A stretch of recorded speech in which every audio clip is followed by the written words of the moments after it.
A graça e a paz, meus amados, nessa manhã de quinta-feira, dia 21 de abril do ano de 2024.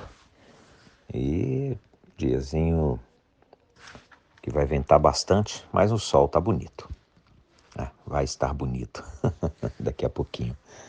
Mas então, amados, eu acredito que a grande maioria de vocês já deve ter ouvido falar, né?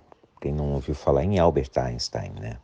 Uma das mentes mais brilhantes do século XX. Alguém que tem uma compreensão da física assim de uma forma impressionante, né? Não dá para pensar a física moderna e a física quântica sem a genialidade dele, né? Sem as contribuições que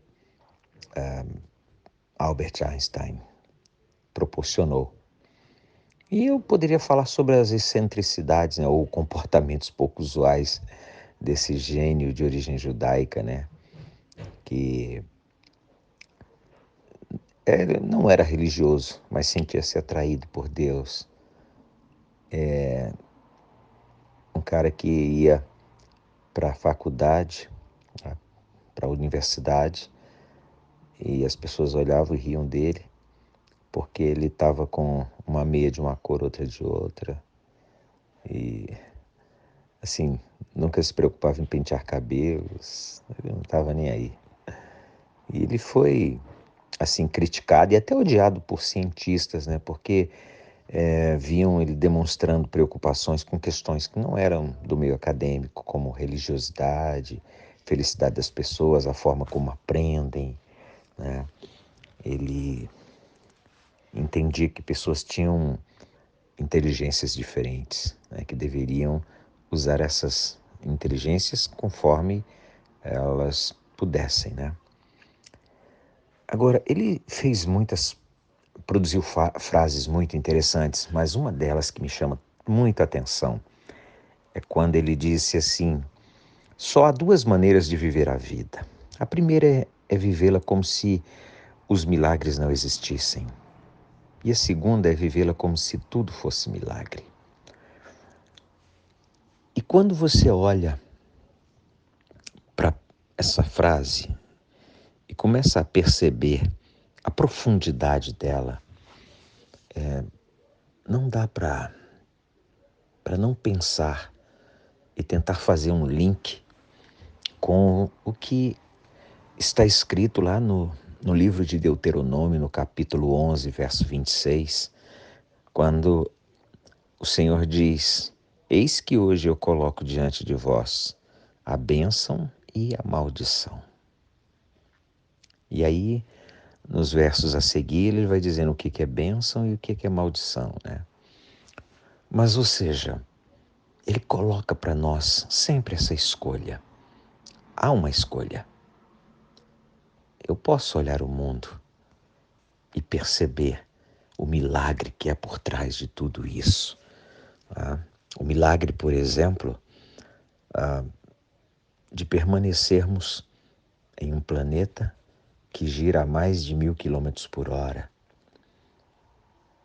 e termos a sensação de que estamos absolutamente parados. Estarmos no espaço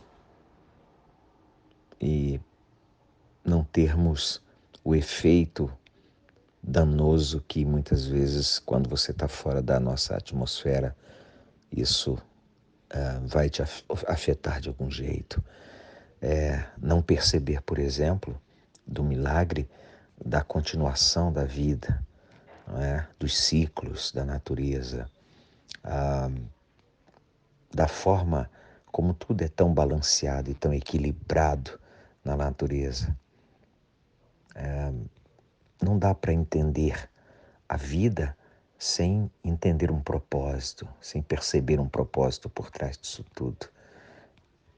É bastante difícil entender a vida como se tudo fosse um acaso, né? As coisas aconteceram e acontecem por acaso. Não há uma razão nisso tudo, né? Entender a vida desse jeito é entender como se a vida e vivê-la como se milagres não existissem.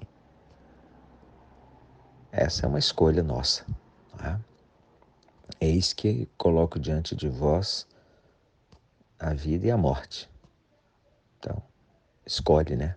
É o que a gente tem esse direito, né, de escolher. Agora, agir de forma sábia é justamente em qual escolha você vai fazer.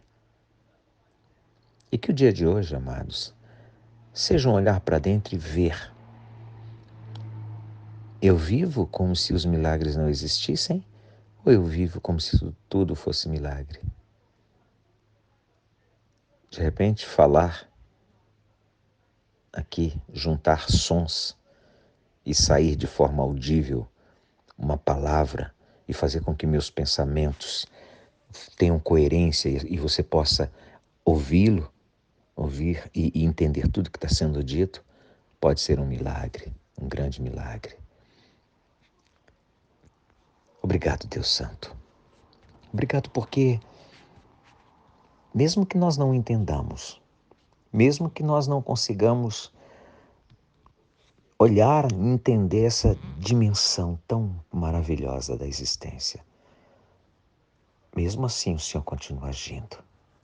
A despeito de eu acreditar ou não, a despeito de eu valorizar ou não, mas o Senhor permanece impassível, fazendo tudo aquilo pelo qual o Senhor determinou. Nós somos gratos por tudo isso. Essa é a nossa oração de reconhecimento e de agradecimento nesta manhã, sempre, no nome poderoso de Jesus. Amém e amém. E vamos nos falando.